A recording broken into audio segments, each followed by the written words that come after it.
Good. All right, everyone's rolling in. Thanks everyone for joining. This is launch day. Very exciting. Freemium is ready to roll. You can buy it now live at Stanford University Press as well as Amazon. So thanks everyone for joining. Such a great crowd coming in from all over the world. If you haven't popped in where you're coming from, please do. It's fun to see everybody from all over the map where you're coming in from. So very special moment today. We have Dave Boyce, who's the author of Freemium, as well as our own chairman and head of product here at Winning by Design, joining us to share his insights on this book. So, as many of you know, Dave is recognized as a thought leader in both SaaS and PLG. Many of them call him the PLG guy, which is my favorite nickname of yours. But yes, bringing a long time of two-time CEO, as well as delivering over $1 billion of shareholder value throughout his career of successful exits and financing events. So bringing all this amazing experience to us in this book of insights of freemium. So very excited. So, why this matters, freemium is really one of the most important growth models that we see out in the business world today. And, Dave, your book really provides some fresh thinking on practical advice on really how we can navigate this landscape. And, personally, one of my favorite aspects of your narrative and guidance and leadership is how you really marry these tech interactions, which is, a little bit on the cold side, but you have this deep empathy for customers and helping them in their day-to-day pain and making them heroes. And I think that combination is so incredibly powerful, and really stands out in your book. So a couple logistics, guys. I'm going to stay on live. We want this to be incredibly interactive. There are several hundred of you on, but please don't be shy about asking questions in the chat. We do want to try to make this conversational in that way. So myself, as well as Andrew Perry, who's another PLG leader and the head of product at Cinch, will be online fielding questions and making sure we can ask Dave as many of them throughout. So please do interact. We also are going to be giving away 5 copies signed by Dave of Freemium today. So keep your cameras on, get active in chat, stay with us throughout, and we will announce the 5 at the very end and make sure you get your signed copy. So yes, very much looking forward to this. And without further ado, Dave, I am going to hand it off to you to get your perspective and hear your stories firsthand. Let's do it. Let's have some fun. I was like, today is launch day. I went to the trouble of drawing the logo from the book on my chalkboard. I also queued up this 80s music that we had in the beginning if you weren't there, but we'll bring that back in a minute. Before we start, this is a big risk, Sherry, because you and I didn't talk about this, and I have no idea what your answer is going to be, but I'm going to ask you a question. When is the last time, and this could be a big risk, but that's fine. I have a backup question. When's the last time you, Sherry, spoke with someone in order to purchase gas for your car? Oh, geez. Yeah, now you might be making me age myself, but yeah, it's been a very long time. I definitely am a tapper at the gas station. Okay. Okay. I So do it's been think a very long time. very long time. It's all self-service. What about groceries? Do you speak to people that buy groceries? Yeah, I would say I'm about 25% self-checkout, 75% Actually checkout talk to at a the human? cashier. Yeah. Okay, good. And that's your choice, right? You're choosing between self-checkout or speak to a human. Yeah, I mean, I live in San Francisco, so we got the little like corner markets, so we don't always Right. have self-checkout options. But yeah, when it is there, I usually choose the self-checkout to Got it.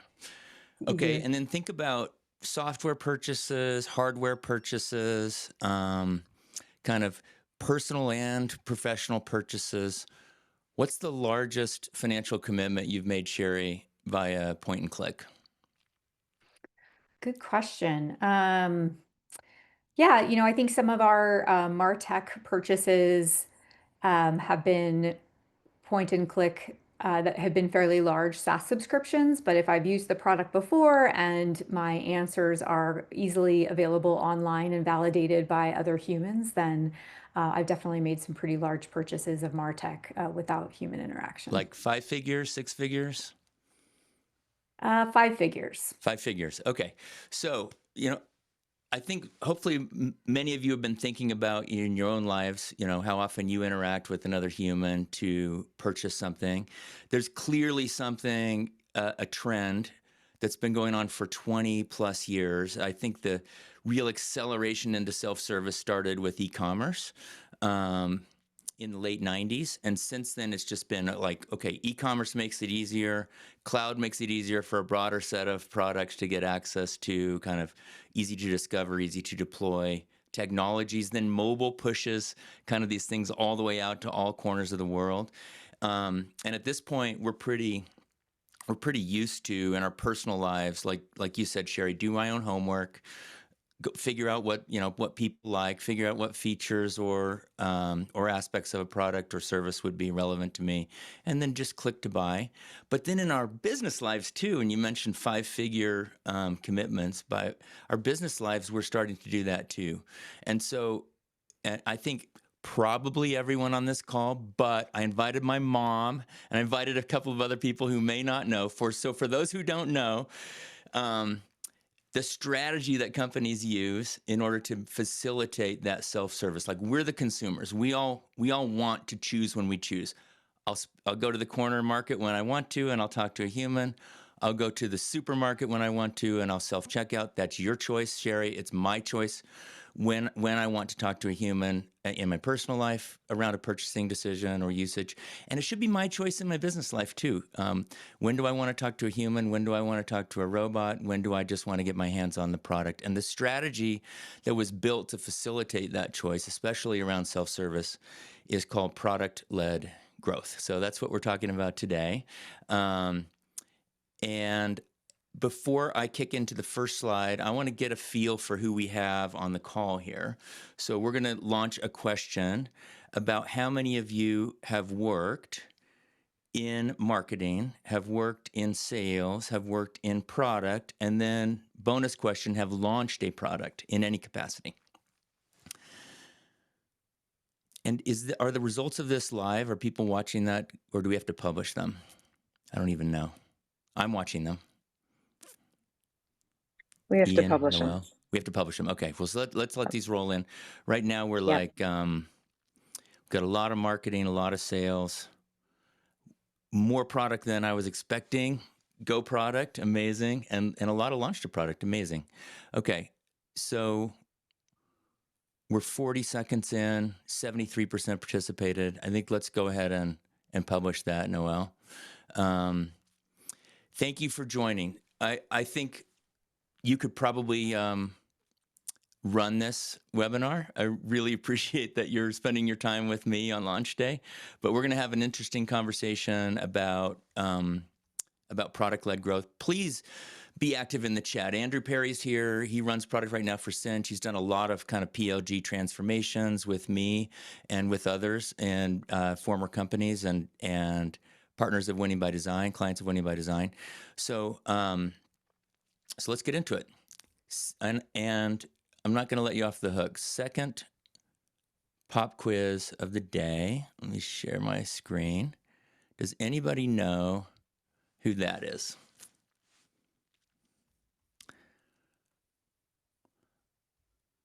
I didn't, so this is maybe not fair. This is a guy named Nico Rosberg. He won Formula One in 2016 and retired literally the very next day. Anybody know what Nico is doing today?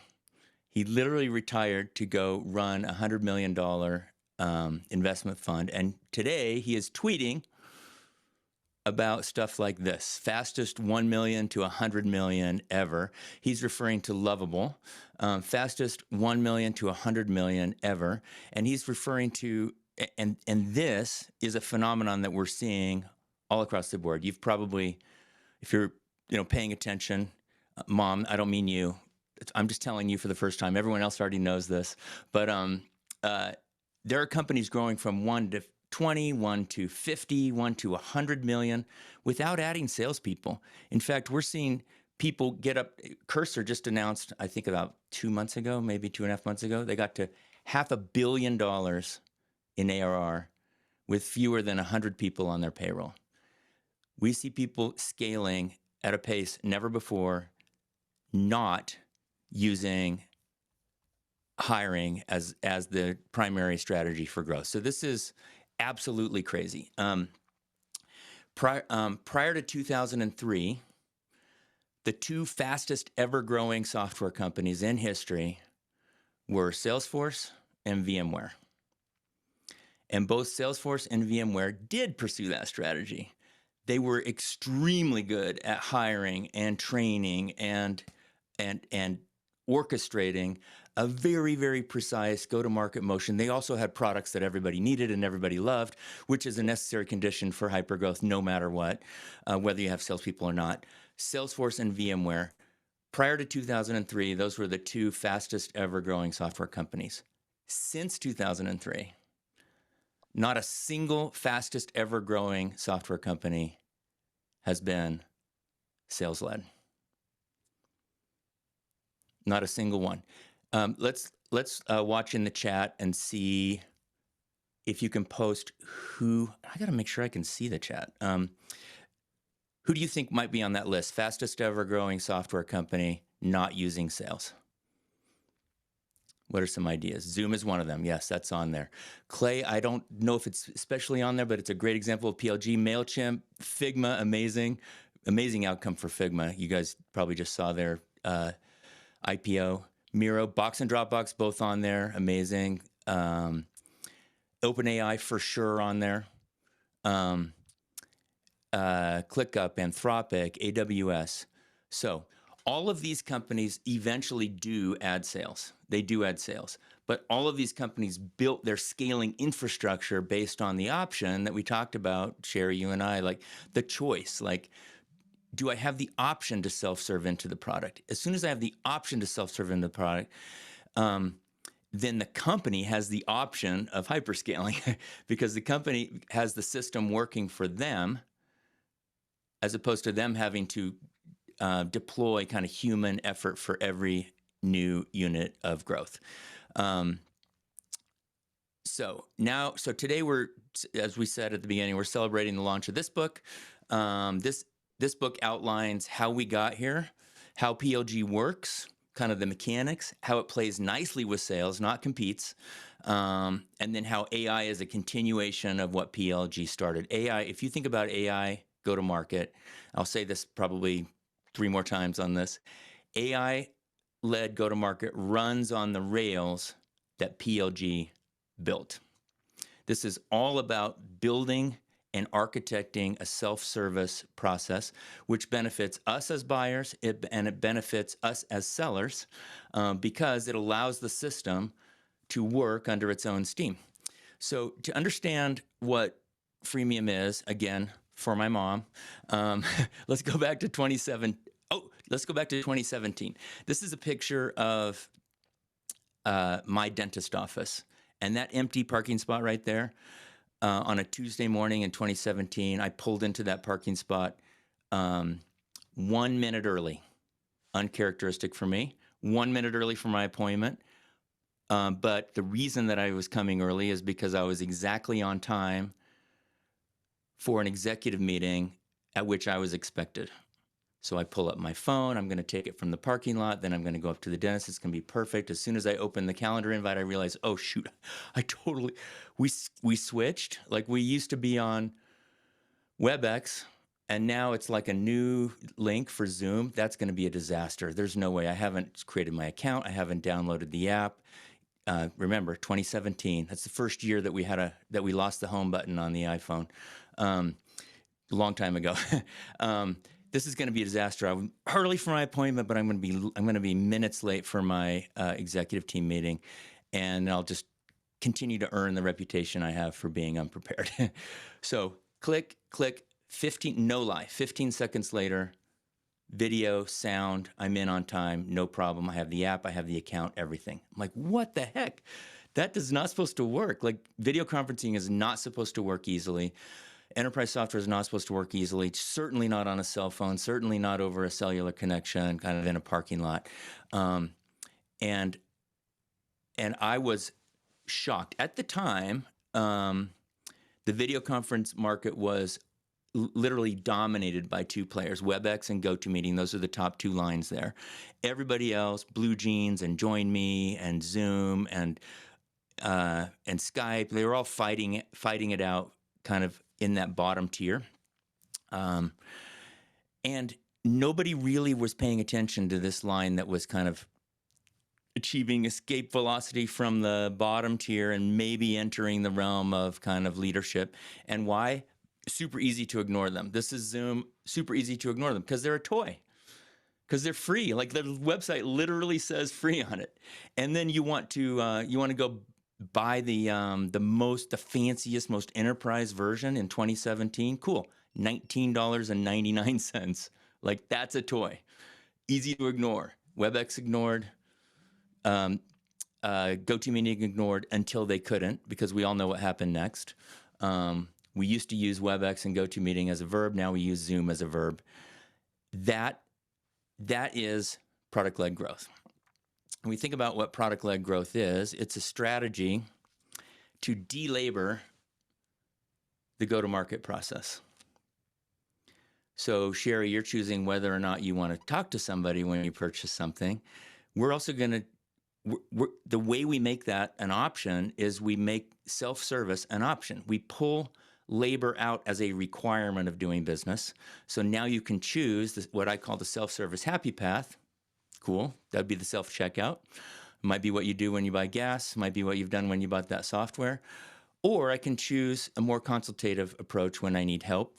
And this is all about making it as easy as possible for users to find, understand, adopt, and achieve value with a product without the need, not without the option, but without the need, the requirement for manual intervention from sales and marketing.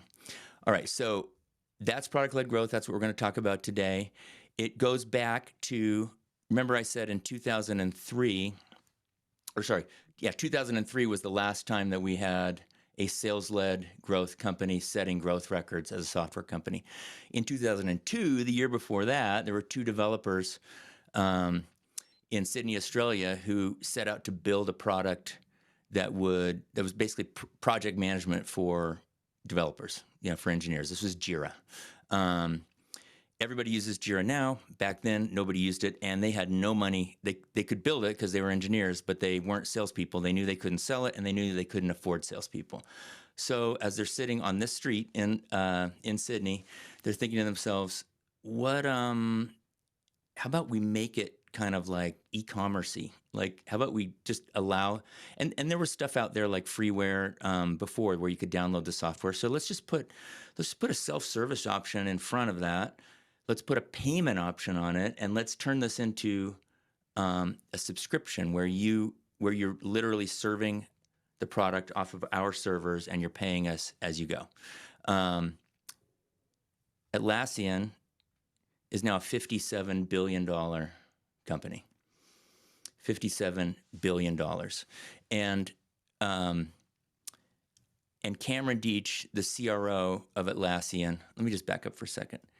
They're $4 billion in revenue, and even when they will not allow their salespeople. They do have salespeople, by the way, because if you want to get past a certain threshold, Cursor's trying to prove us wrong on this, but if you want to get past a certain threshold, you are going to add salespeople. There's always situations where the job is stakeholder management or approval or business case validation.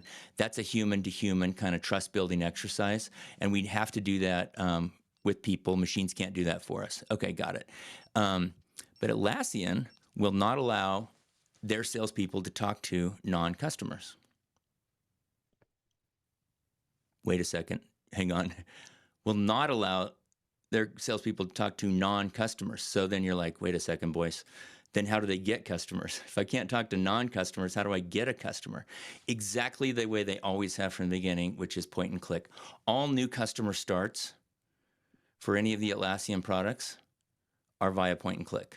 Now, once you're successful in the product to a certain degree, then salespeople are allowed to start engaging with you to expand that impact that you've already gotten through self-service. But the beginning of every journey with Atlassian is point and click. They're now a $57 billion company. And even when they were over $1 billion, Cameron Deach wouldn't let his reps, and he called them customer advocates, not sales reps, wouldn't let his reps talk to non-customers. In his words, you have to believe in the product-led system. Like, it's very tempting to intervene with sellers to go try to drive growth faster. And he was watching some of his colleagues drive growth faster.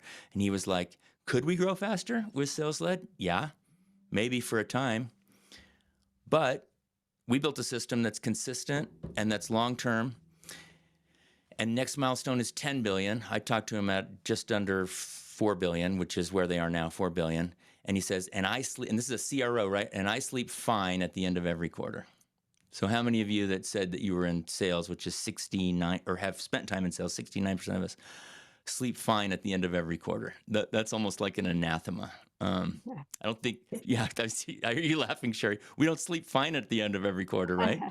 Well, it's super interesting to think about the discipline and the approach if wouldn't have a outreach, sales team in your process, and super interesting at how successful Atlassian has been. I did want to bubble up a couple questions that have come up kind of consistently from Stefan and Let's do it. Patricio around just kind of maybe you could touch on the types of companies that are conducive to PLG. And so, as an example, would Salesforce, how would they evolve into like a PLG company? And is every company ripe for including some aspect of PLG or not? Who asked that question? There was a few that were Okay, similar great. in that realm, so I thought I'd bring it to Okay. the forefront. All right. Well, let's take a little break and have that conversation. There's a lot of that in this book because 99% of the companies in the world are not Atlassian. 99.999% of us are not Atlassian, or Box, or Slack, or Dropbox. All those companies that you posted in the middle. Okay, so what do we do? And are we eligible for product-led growth? When I set out to write this book about 3.5 years ago, I sat down with a guy named Mark Roberge, who's a professor at Harvard Business School, and he said, what I've noticed is that even though it's product PLG seems like the only thing that we hear in the echo chamber of Silicon Valley, it's not out there in the greater world. Like if you go to Wall Street, they don't know how to spell PLG. At the time, I was on the board of Forrester, and I told my colleagues, "Hey, I think I'm gonna step out of operating for a half a second and go write a book." "Oh, cool. What are you writing it on?" "PLG." "Oh, cool. What does that stand for?" Product-led growth." "Oh, cool. I think we know what that means, but just in case, can you please explain it to me?" I'm like, "What?" It seems like everybody knows what PLG is, but then also we don't know what PLG is. So then the question is like, where can we apply it? I'm just getting back to your question, Sherry. Like, where could we apply it beyond where it started? And that's why I wrote the book. And so there's chapters of this, like how does it apply to enterprise software? How does it apply to hybrid motions? How does it apply to how you deploy it in a non-software environment?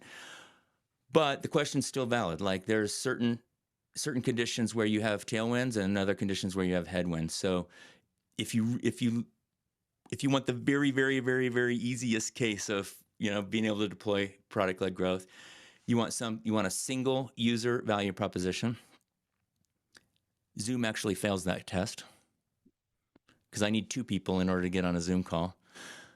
Slack fails that test. But if I can get value as a single user, like a Canva or a Figma, like that, I can get to impact very, very quickly. That's the second thing. It needs to be simple enough that I'm solving an actual problem, getting impact very, very quickly. We're going to hit that towards the end of this. I need to be able to make decisions on my own without getting permission. So sometimes an enterprise-y thing that has to get into like the information security kind of confines of my organization is hard to propagate. But pretty much we have found ways around all of those things. So we'll talk about kind of some of the workarounds too. Super helpful. Yeah, that makes sense. Okay. I don't know. Actually, I don't know if we'll get to the workarounds on this call, but maybe we will in the questions. Let's see. I shared that correctly, right? Okay. So Here's Cameron sleeping well at the end of each quarter, even at 4 billion in revenue. And check out the consistency. This only goes up through 2002, but check out the consistency of their growth curve. Can you imagine quarterly and annual growth that's that consistent, always consistently above, for on an annual basis, 30% growth for 30 years in a row, above 30% growth? That belongs in the SaaS museum. Asterisk, there is no SaaS museum. Maybe you guys can build one. But that's crazy. Like, we do not live that life. We do not live that life in normal circumstances. So we're going to talk about a little bit about how you build that. And now it's not just Atlassian. Here's Datadog, HubSpot, Zoom, Okta, Twilio, Dropbox. By the way, HubSpot retrofitted PLG. We have a case study on that in Freemium. They were over $100 million when they added PLG, and that story is fascinating. I interviewed Brian Halligan and Kip Bodnar, who were there at the time. Fascinating how they did that. All of these are public companies, 8 billion, 13 billion, 20 billion, 30 billion, 50 billion, plus 33 more, so 40 total public companies. Plus, of the next crop, the Cloud 100, the Forbes Cloud 100, 72% of them, plus pretty much everyone coming up today, building a brand new business, including the companies that you guys were mentioning earlier on, OpenAI and Cursor and some of these kind of AI natives. So, what about AI? Yeah, exactly. Like we said earlier, AI go-to-market is running on the rails that PLG built. Indeed. It's not about the fact that they're AI that makes them able to scale non-linearly. It's about the fact that they're running on self-service rails, systematized and programmatized PLG style growth. And then the fact that they're AI is what makes them super, super, super popular. But if every single time they're even as popular as they were, as every single time they wanted to purchase, the buyer had to talk to someone on the phone, they never could have scaled like that. Or every time they wanted to expand, or every time they wanted to renew, or every time I wanted to go into more consumption, like, no. They didn't put any friction in the system at all. They built it exactly like their predecessors. All of those record-setting companies that you guys mentioned, everyone since the year 2003 who set a record around growth has been running in the same way. So here's some examples. Here's Fixer that went from an agency to a product. The fact that their AI is amazing, it makes them popular, but it doesn't make them scale. Once they pull it into a product and build in PLG, that allows them to scale, like in months, 6 months to 10 million. Here's Bolt, similar story. Here, they've got a product, it's powered by AI. That makes it really popular, but that doesn't make it scale. You have to build it into a product, build in the systems, allow for self-service, 0 to 40, again, in a matter of months. And then the story that we've been talking about, Cursor, beating everybody's pace to $500 million, including Atlassian, who was our darling from the beginning, who's in the SaaS museum that doesn't exist, also using the same methodology. So what about AI? Cool. AI makes popular products, but it doesn't necessarily make scaling. That being said, we're hearing a lot about AI as a kind of go-to-market tactic. And so we'll see agents. This agent on the left is on Winning by Design's website. This agent on the right is on HubSpot's website. In both cases, they can have a conversation with you. A lot of this has AI-led growth, like in other words, like deploy an agent to replace a human, has indeed been overhyped. It's very fun to talk to a robot. But if that robot isn't operating within a self-service system, then all you're doing is kind of replacing that conversation. You're not actually building it out. A lot of what's happening, so there are all sorts of agents. We have a son who's 18 years old. He spent the summer building what they call cloud employees or agents. He worked as a prompt engineer. His name is Davey. 18 years old, right? Just graduated high school. These are the agents that he built. But you never meet these agents. These are back office agents that are doing things like automated emails, automated scraping, automated list augmentation, automated. They can literally have a conversation back and forth with you over email. because they're good at language, but you never see their face. It's not automated. They can place outbound phone calls. They can take inbound phone calls. Davey, 18 years old, built those all summer. And the company that he worked for is a company called Signals, who Winning by Design has partnered with in the past and will partner with going forward. This is the new reality. But it all starts with products. So you asked earlier, Sherry, like what makes this easier? You also teed us up with this with the great kind of cue at the beginning around empathy. It all starts with a good product. Like I have to have a product that people want. I have to have a product that people can find. I have to have a product that people can activate on their own. I have to have a product that people can then monetize. And I have to enable this self-service journey. But it all starts with a very good product. And often when I go through these first principles of product-led growth, people say to me, okay, isn't that just great product management? In fact, Andrew, you probably have said that to me before, to which, both of us would say, yeah, it is. It's just great product management. But if you skip it, if you forget it, you have no option of unlocking exponential growth. So here are the three things. They're very counterintuitive with no irony whatsoever. The first one, Sherry already stole the punchline, is empathy. We have to, if we're going to build a product that people are going to go out of their way, basically trade minutes of their day to go find and then activate it. We've got to understand who they are. Who is this human, and how does she make progress in her life? How does she define progress against the job she has to be done? What is the problem that she's trying to solve? And we've got to really put ourselves in her shoes and understand, because if she's going to be typing things into a search bar, we need to know what word she's going to use. If she's solving a problem, we need to know how she describes it. If we want to make our product easy to find, we got to know how she thinks about it and how she describes it. That's an empathy exercise. We can't do that in a conference room. We can't do that in a kind of sprint design. We're doing that through conversations and interactions with actual humans. Somebody mentioned Figma. You better believe Figma is easy and fun to use for designers. Otherwise, it would never be pulled off the shelf the way it is. And then once we understand who the user is and we start building for the user, by the way, not the buyer. The buyer's a different person.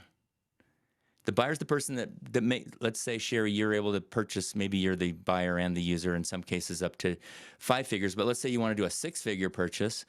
Maybe the user has to go get approval from someone like you, Sherry, and now you're the buyer, not the user. But we're not talking about the buyer here. We're talking about the user, empathy for user. And once we understand the user's job to be done, then we say, cool. Hey, I think you could use this. So that's generosity.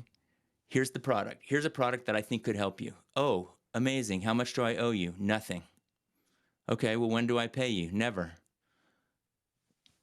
That blew my mind when I moved from Boston to Silicon Valley, and people were building products like Zendesk and Twilio and Dropbox. And like, how can you be giving stuff away and have no strings attached? How can you have a forever free version?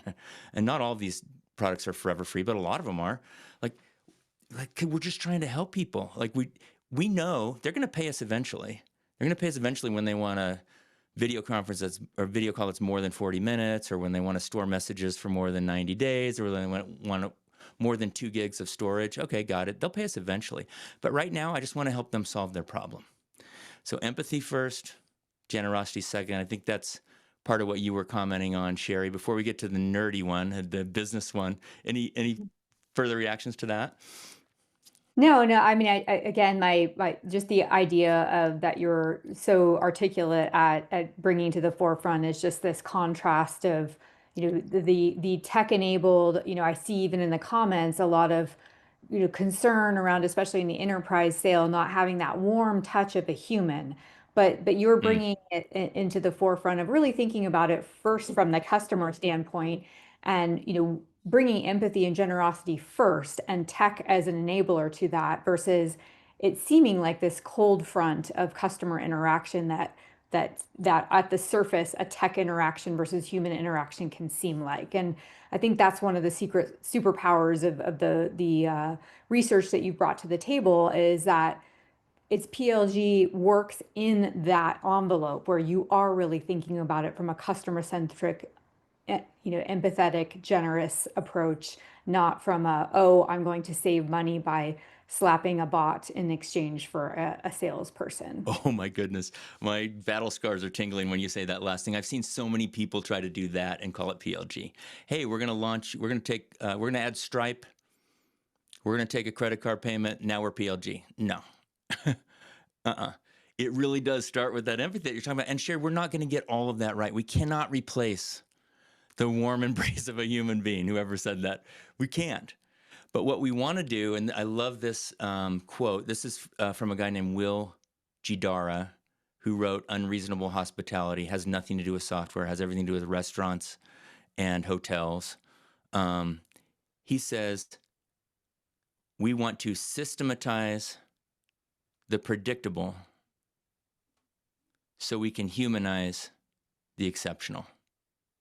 Oh, I love that. So there, yeah, right? We do. We want human interactions. We want them when we want them. And we don't want them when we don't want them. Like, it's like you're browsing the shelves, the famous, example of browsing the shelves at Nordstrom, and somebody comes over and asks you, can I help you? And you're like, no, I'm just looking. Okay, cool. I should have that option. But if it's a used car lot and they stay and you can't get them out of your hip pocket and they follow you all around, like, that ain't good.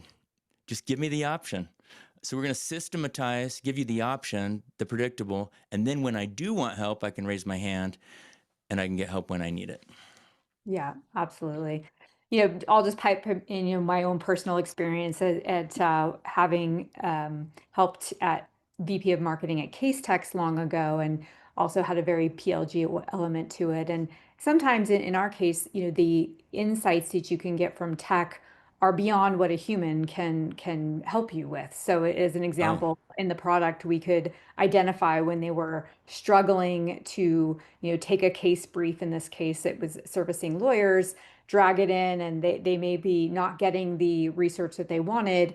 Well, unless you're in the product and really able to have that PLG engine that can be empathetic at the point that they're struggling, you're not going to know. That's not something that a human can really oversee without them actually calling customer support and then complaining about it. So anyway, just the power of insights and empathy that the tech can bring in some cases is really powerful. so we didn't plan this, and I don't think you're in these slides. So this is but thank you for the.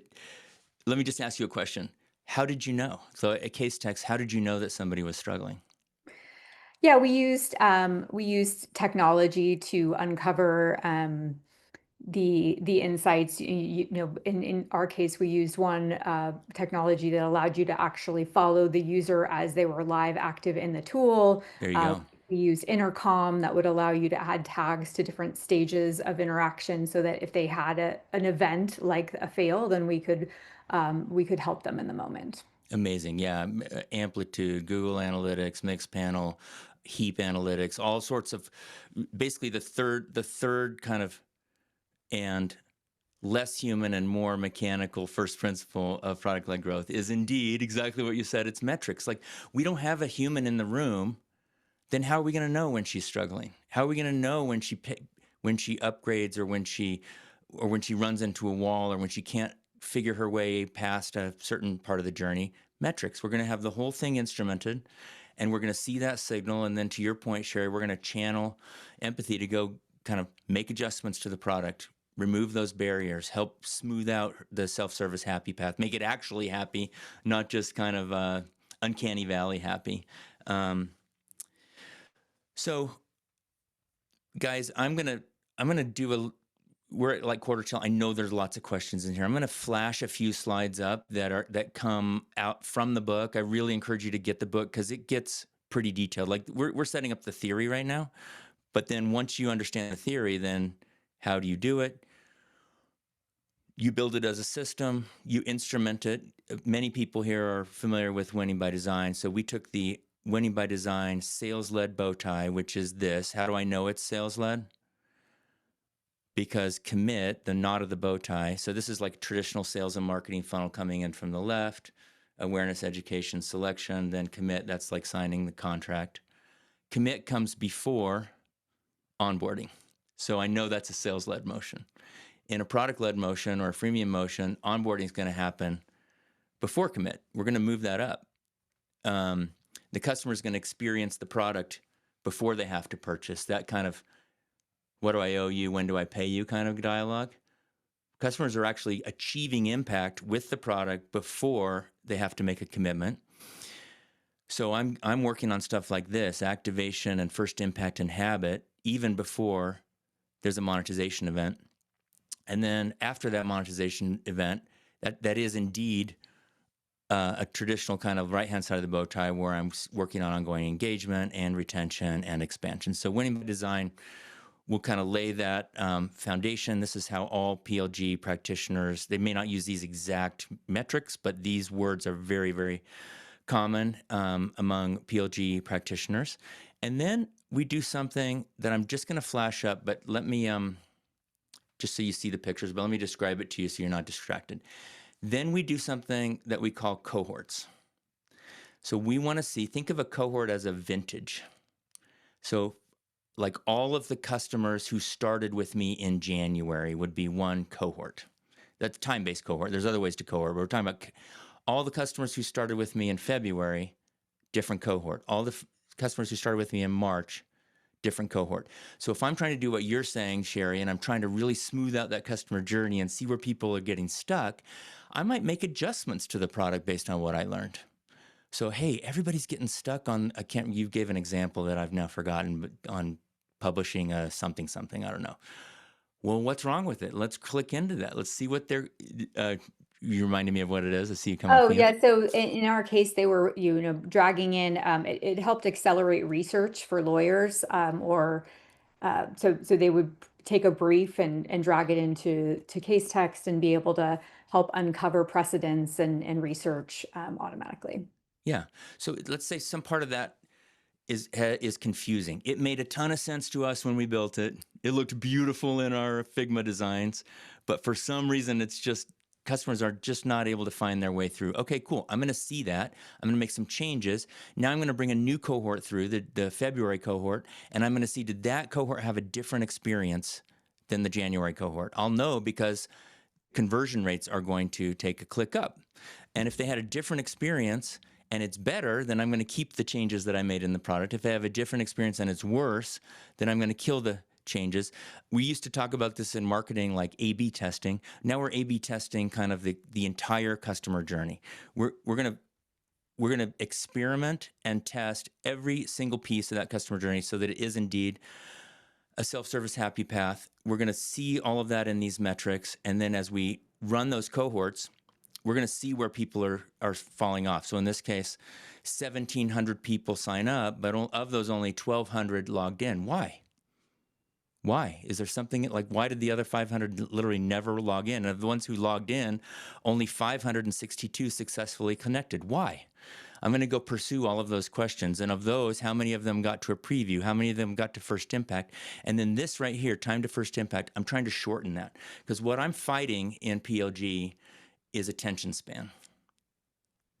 So I get a new customer. She has a job to be done. She's become convinced that maybe using my product would be a good idea.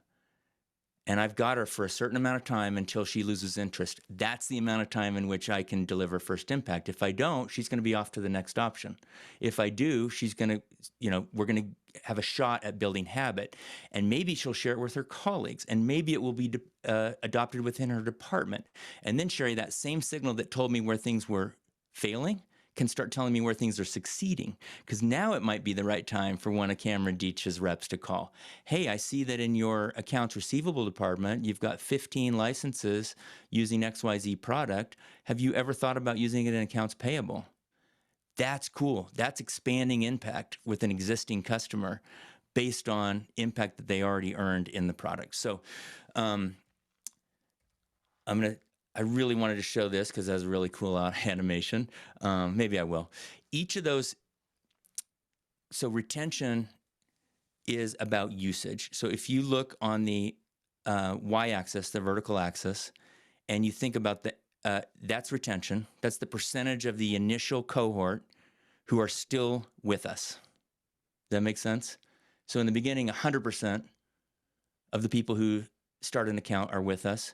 But over time, it gets lower and lower. So the x-axis is months since started. Over time, people lose interest and they defect, so that line actually goes down. So now I started with 100, then I have 75, then I have 50% of my initial cohort. I don't want that line to go all the way to zero. It means I lost everybody's usage. I actually want that line to flatten out and tell me that I have a good product market fit. And all of these adjustments I'm making to the product are designed to basically flatten that curve out higher, sooner, so that I get a stable cohort of long-term users sooner. All right, Sherry, I'm gonna go ahead and turn the share off. There's a lot to think about here, not the least of which is how AI helps accelerate these trends, both from the buyer standpoint around purchasing and from the selling standpoint around making it easier to buy different types of products, maybe more complex products, maybe more enterprisey products. But all that's in the book. And I want to maybe ask you, Andrew, to take center stage too. Maybe we'll just have a conversation. You can represent people in the chat and kind of the conversation in the chat. And anyone who wants to post a question now in the chat, happy to do that for the last few minutes. Excellent. Thanks, Dave. This was great. And thanks to everybody for the interaction. Please keep the questions coming. We are, as you guys think of questions, please pop them in. We're going to get started with Q&A. But before we do that, we do want to announce the 5 winners of the signed copy of Freemium. Here they are in chat. We've got Jacob Walker, Winnie Palmer, Jennifer French, Tim Bushops, Nicholas. I'm not going to be able to say your last name, but if you guys can email the marketing@winningbydesign.com your mailing addresses, we will get them to you. Rock And on. I'll LinkedIn stalk you and I'll personalize that or write anything in the note that you want. But that's great. Thank you so much. yeah, thank you guys for sticking in there, and thanks for everyone for joining. But yeah, thanks Andrew for joining us today. And yeah, I would love to. We've got a lot of really great questions. I'll hand it to you to maybe pepper up some ones that have bubbled up in the chat. Yeah, there have been a lot of questions about really around PLG, but actually how it fits into the sales-led space, right? A lot of questions about how does that work for someone to introduce it into an existing sales-led? How do you, what were some of the others? Honestly, the statement from Rich around enterprises often want to buy in the old way. So how do you mix this notion of a PLG motion with a process that might want to or need to sell into an enterprise that can be quite different? Or, the question from Keith is it advisable for a sales-led enterprise software to pivot to PLG, excuse me, PLG, and how easy or difficult is that? So, yeah. So that is tricky. Dave, It kind of is. your thoughts. You want to kick us off there, Andrew, or you want me to? You've lived this Yeah, as I much as mean, I have. Sure. So I've been kind of commenting there in the thread, but it is a process. And I think a lot of people don't understand the amount of work that it does actually take. And I think it goes back to those first principles that Dave pointed out that, to build that empathy and that generosity, particularly, you have to do that up front and you have to be consistently about that. And you have an existing motion from a sales standpoint. Now you have to understand a different type of user. You have to understand how the problems that they are trying to solve, they might be slightly different than what you're used to. So this is a whole new process of understanding who is now that person that wants to go through that self-serve motion. What kind of product or what kind of solutions are they looking for? And how are you going to attack that? And it isn't just a product, right? It's not just a product thing. We talk often about that product and sales and marketing work together, kind of these guardrails that drive us slowly along the path of getting them to understand and feel the value of the product you're getting to. But it takes time. Right? Love it. No, it does take time. And I'm just to go to that final question, I can't remember who asked, would you recommend an enterprise company pivot to PLG? Easy answer, no. No, because that implies that I'm leaving enterprise and going to PLG. I don't want to do that. Like, can you build PLG into your current motion? I think that's a better question. Like, can I make it easier for, so I sat down with the CEO last night and we're literally talking about renewals. Renewals is the easiest thing to self-serviceify. Let's say you have the world's most complicated product like SAP. Sorry if there's anyone from SAP. That doesn't mean you're bad. It just means you're complicated. Okay, got it. So I got the most complicated product in the world, SAP, monolithic, like absolutely configured, almost customized. Could I renew that with the click of a button? Of course I could. Of course I could. I've already got the configuration. I've already got the contract terms. All I need to do is say, next year, please, boom. Now, many of us, and I've been guilty of this, by the way, at SAP, it might actually make a little bit of sense, but not all of us are SAP. Many of us have said, no, we're going to force a human interaction at every renewal opportunity because that's an opportunity for me to see if there's an expansion. So we're going to push in. Is it a $12,000 ARR deal? Cool. Send in the account manager. Is it a $15,000 ARR deal? Cool. Send in the account manager. Are they super happy and absolutely maxed out with no white space left? Cool. Send in the account manager. No, I don't need a human interaction every time. I may want a human interaction sometimes, but if I can just give the option of a self-service renewal, why wouldn't I do that? And I'll let 70% of my customers just keep moving on in a very happy way, and the other 30 I'll engage. That's in my current business. That's not a pivot to. That's an augmentation of, just by adding some of these principles like empathy, generosity, and metrics. It is true though, I can't remember who you said, some customers require that they buy in the way that an enterprise customer buys. Okay, cool. Then how do you explain Zoom? How do you explain Slack? How do you explain Canva? How did these products work their way into the enterprise fabric of basically more than 50% of the world? They did it by figuring that out. In some cases, they did it with permission. In some cases, they did it without permission. In some cases, it was organic. In some cases, it was kind of full light of day. You'll figure that out. But the key is to be empathetic. And when the job is to get person-to-person consultation around how do I do an enterprise deployment of this product within my four walls, then I, as a salesperson, can help you as a buyer navigate the complexities of that. Like now I'm working with you, not against you, not negotiating against you, helping you expand impact within your four walls. That's how we should have always been doing it all along. But this just kind of shines a light on the idea that sellers are advocates for the buyer to help achieve more impact, leading with empathy and generosity. What else, Andrew? I know we only have a couple minutes, but I bet there's more. There's been questions around like integrating AI into this PLG motion. What's the right way to do that? Yeah. Yeah, I think that's something that every company is actually still trying to figure out, and we're seeing headlines even just in the last week of people saying, it's kind of a mixed bag. And like the MIT study and the McKinsey study. Yeah. Yeah, right. And I think it's because everyone's just trying to throw something out there and say, I've got AI. Right. And it's no different than going, I know I said it before, but it's those first principles. It's the empathy, particularly, and the generosity. You've got to understand where that AI agent or process how is it actually improving the experience or the that someone is looking for to solve in the jobs that they're trying to get done, right? Like if you find that and utilize AI in that way, instead of just go, oh, it's another feature, let me just tack that on. It's that empathetic understanding of who our customers are and how we're trying to sell to them, that's where AI will become much more impactful. And I think there's a lot of companies taking their time to figure that out.